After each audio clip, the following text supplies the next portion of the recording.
Imagine inheriting a forgotten island, only for your snooty HOA neighbors to slap luxury cabins on it without asking. They thought it was theirs, until the Coast Guard cutter sliced through the waves, officers storming the dock. Faces froze in horror as their illegal empire crumbled. You won't believe what happened next. I inherited the island quietly. The way you inherit things, people don't notice until they decide they want them. It was a narrow strip of land just offshore, wrapped in marsh grass and old trees, separated from the mainland by a channel most people assumed was decorative water. The deed was older than the state zoning maps, older than the HOA that would eventually try to claim it, and older than the luxury neighborhood that grew along the shoreline like it owned the horizon. For decades, the island sat untouched. No docks, no buildings, just a place where birds nested and the tide rolled in and out without anyone trying to monetize it. That changed the moment the HOA decided their neighborhood needed exclusive waterfront experiences. They didn't ask permission.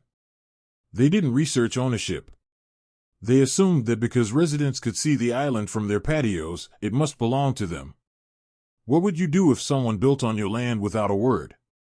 The first sign something was wrong came when survey stakes appeared along the shoreline. Then came barges, then heavy equipment.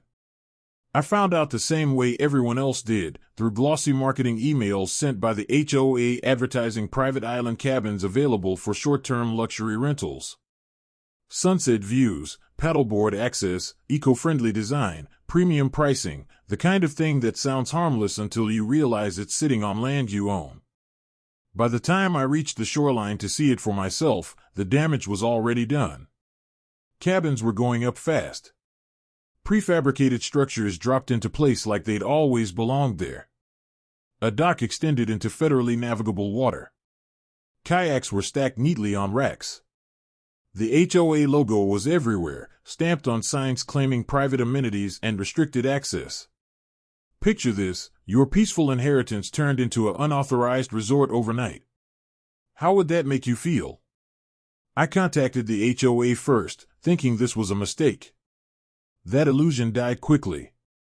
They responded with confidence, citing internal surveys, development approvals, and their belief that the island was unclaimed. They treated my deed like a curiosity instead of a legal document. They told me to take it up with their attorneys. So, I did, and my attorneys immediately noticed what the HOA had completely ignored. The island wasn't just privately owned. It sat squarely within federally regulated maritime boundaries.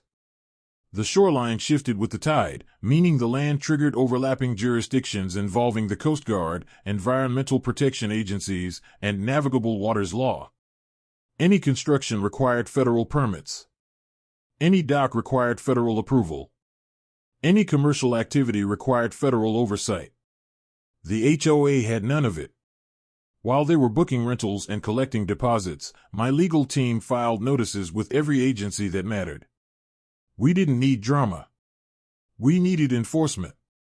And enforcement arrived faster than anyone expected. Have you ever seen arrogance meet authority head-on? The Coast Guard was first. They didn't send a letter. They sent a cutter. It showed up one calm morning, slicing through the water like a blade.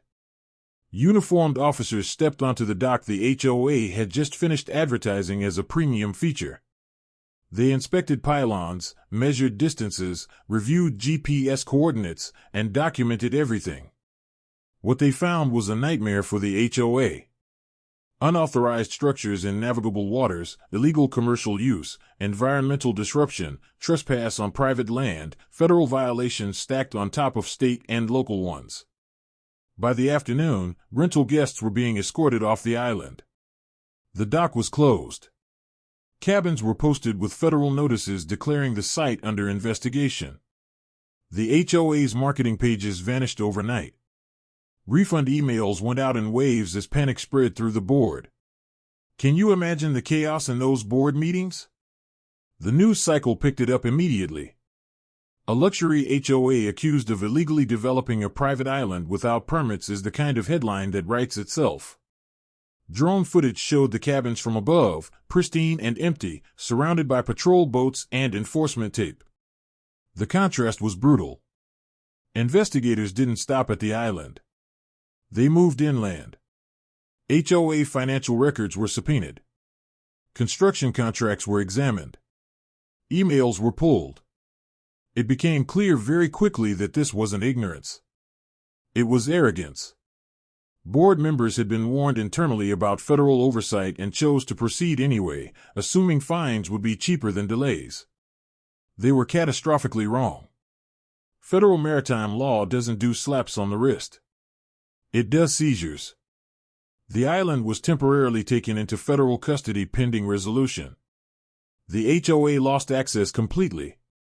Cabins that had generated revenue just days earlier now sat unusable, their value evaporating with every tide.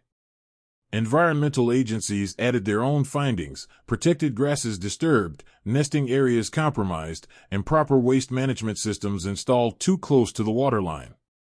Each violation carried its own penalty. Together, they formed a financial avalanche. Residents of the HOA were blindsided. Many had invested in the rentals, believing the board's assurances that everything was legal. Now, they were watching their fees skyrocket to cover legal defense costs and fines. Property values dipped. Listings flooded the market. The neighborhood that had sold itself as elite waterfront living became a cautionary tale overnight. What if your dream home turned into a nightmare because of greedy leaders? The HOA board fractured under pressure. Resignations came fast. Blame shifted publicly while evidence mounted privately. Federal investigators don't care who points fingers. They follow paper trails. And those trails led directly to the people who signed off on construction knowing permits hadn't been secured. Criminal charges followed: fraud, environmental crimes, unauthorized commercial development, interference with navigable waters. Each charge carried consequences that couldn't be waived or negotiated away with HOA funds. Some board members faced personal liability. Others faced something far worse. As the case progressed, the island remained closed. Nature began to reclaim the space faster than anyone expected. Salt air weathered the cabins. Vegetation pushed back against disturbed soil. The very environment the HOA had tried to sell as a luxury feature quietly erased their presence. Eventually, the court ruled the HOA was ordered to remove the cabins at their own expense, restore the land, and pay fines that dwarfed their annual budget. Several board members were barred from serving on any HOA in the future. Others faced probation and criminal records that followed them far beyond the shoreline. The HOA itself didn't survive. Between fines, lawsuits, and mass resident departures, it dissolved within 2 years. What remained was a neighborhood stripped of the illusion that proximity equals ownership. The island came back to me, scarred but intact. The cabins were gone, the dock removed, the water flowed freely again. The deed remained what it had always been, unbothered by marketing campaigns and entitlement. I still visit the shoreline sometimes, watching boats pass through waters governed by laws far older and stronger than any HOA rulebook. The lesson is written clearly now, not just in court records, but in the absence of luxury cabins where they never belonged. The HOA thought they were building an amenity. What they built instead was evidence. And when the Coast Guard landed, their entire illusion froze in place, finally exposed to the authority they forgot existed.